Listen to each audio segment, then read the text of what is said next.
Testingin muna natin mga brad yung naka-off ang AI reduction. Yan, color blue na siya. So color blue yung light indication niya o light indicator niya kapag naka-off ang wind noise reduction mga brother. So rinig na rinig dito yung ingay ng motor, vibration ng motor, at yung syempre yung hangin tsaka mga ingay sa ating paligid.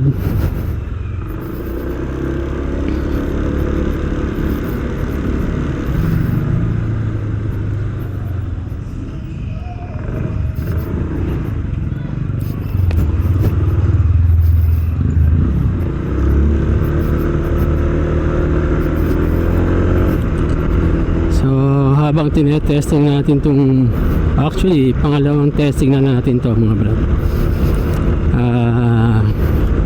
meron na akong magandang feedback no sa Boya Mini 2. Ngayon ginagawa ko lang siya ulit ng panibagong review. So this is the Boya Mini 2 mga brother na naka-off ang AI noise reduction. So ganito po ang kanyang audio mga brother. Actually mga brad, nung umorder ako kay Boya sa Shopee ng Boya Mini or yung Boya Mini 1 nila, working naman siya no? May audio tayong nare-record gamit ang Insta360 X4 Air, pero mabasling sound mga brother, magargar.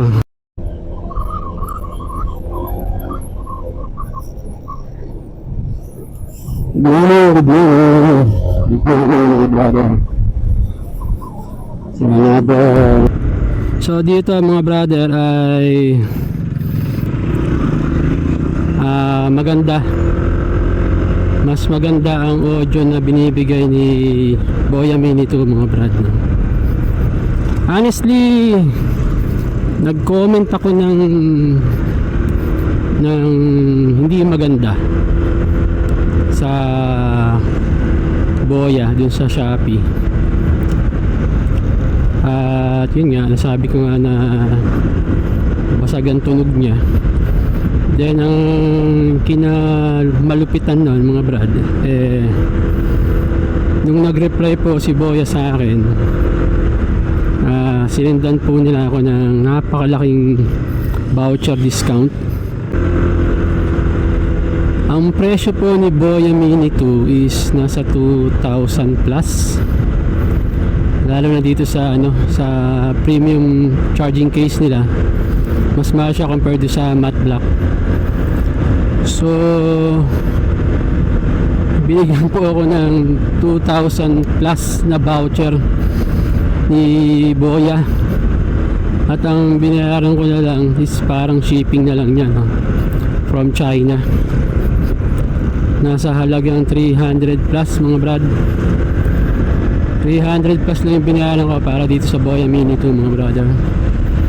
So thank you kay Boya, at nakakatuwa naman no? At meron palang mga seller na ganun.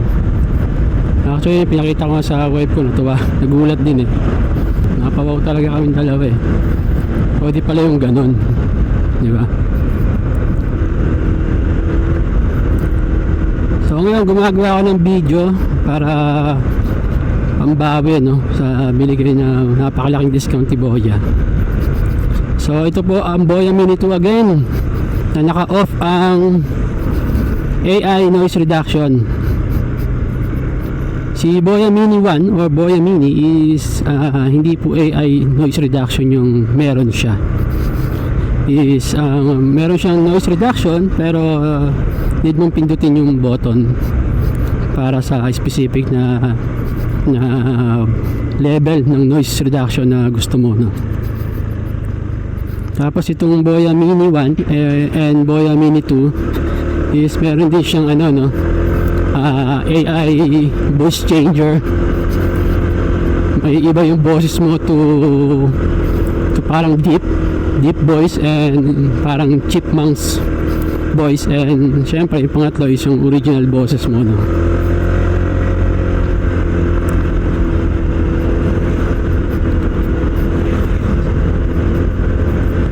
So check naman natin mga brad yung naka-on yung AI noise reduction ni Boya Mini 2 mga brother no. Then comment nyo lang kung ano yung mas prefer nyo, kung yung naka-off ba ang AI noise reduction or naka-on. So i-off natin siya mga brad, ay on natin pala.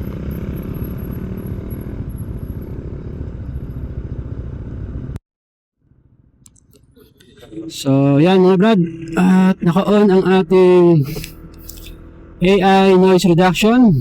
Sound check, test mic 1 2 1 2 Boya Mini 2.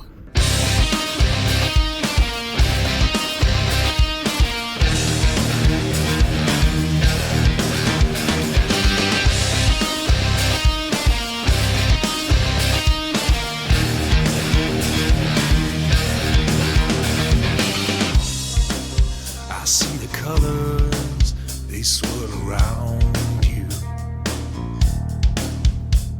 So, halos wala na talaga kayong marinig na road noise, no? Or ingay kapag naka-on ng AI noise reduction ni Boya Mini 2 mga brad.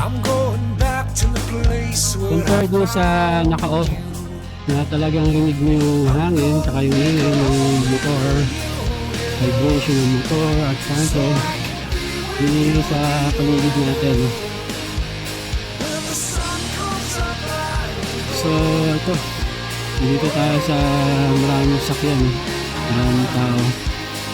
So naka-on ang ating AI noise reduction. So ganito po ang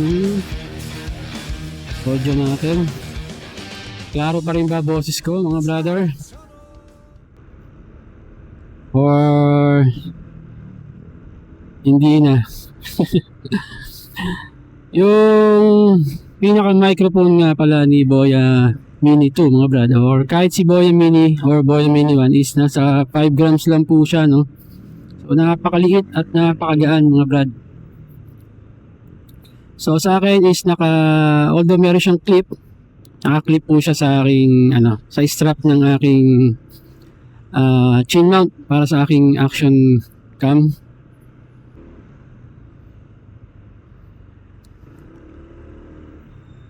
So talagang nasa harapan siya ng aking bibig at wala akong suot na balaklava mga brother. So ito po talaga yung pinaka boses na maririnig mo no, ma-record natin. Tapos dahil naka telesin ako na chin mount para sa action cam, so hindi fully close yung ating visor.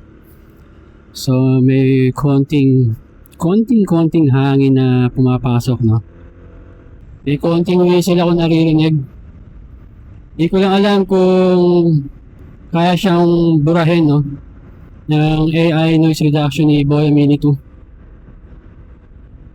So mamaya mga brad, pag pauwi na ako, tetesting ko naman si Boya Mini 2 na gamitin sa aking Insta360 Ace Pro. Doon naman natin itatry kung gagana ba siya no. Although base sa aking research sa YouTube wala pa akong nakitang gumamit ng Boya Mini or Boya Mini 2 na Ace Pro ang gamit. Meron nang nakita Boya Mini 1 or Boya Mini ang kanyang gamit, kinabit niya sa kanyang Ace Pro 2 and gumana naman mga brad no. So ewan ko lang kung sa Ace Pro na lower version kung gagana ang Boya Mini 2. Testing yung mamaya mga brad pag pauwi na ako. So siguro mga 10 minutes or 15 minutes nasa SM Ecolan na ako. Walang masyado sasakyan dito sa downtown. Siyempre, kasi December 27 yan mga brother. At wala pang klase. Although meron ng pasok sa work mga brother. May iba, may trabaho na. So malapit na tayo sa Ecoland. So tuloy ko video ko mga brother kapag pauwi na ako. Gamit naman ng Ace Pro na nakakabit ang Boya Mini 2 mga brad. So ride safe. God bless us all and peace. A few moments later. So welcome back mga brad, at inabot na ako ng gabi. Mag-aalas 7 na, 6:55 mga brother.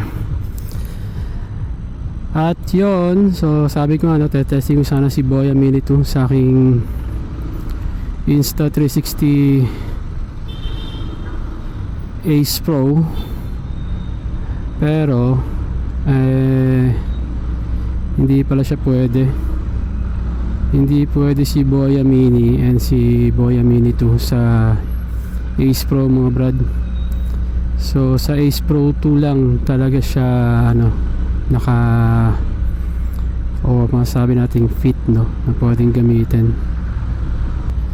So yun nga mga brad, so hindi compatible si Boya Mini 2 and ganoon din yun yung nauna na Boya Mini sa aking Ace Pro. So dapat siguro magpalit ako ng Ace Pro 2 At ito po ang ang image natin ng naka pure video mga brad sa Ace Pro.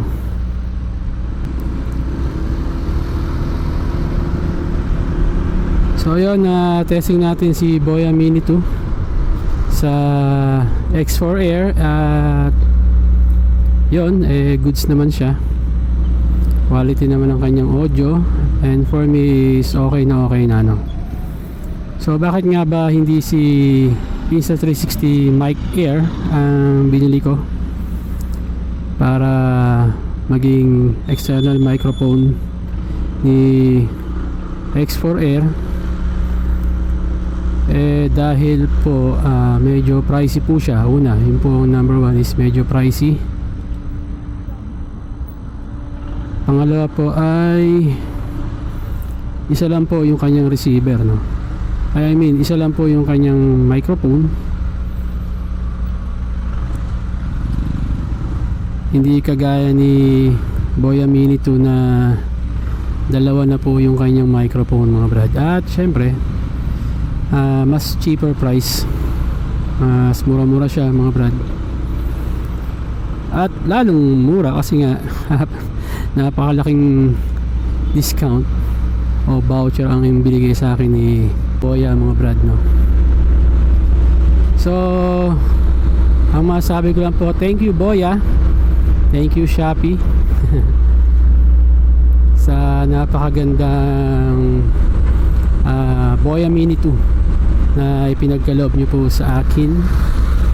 At ako ay nagkaroon ng chance na testingin siya at bigyan ng magandang komento. So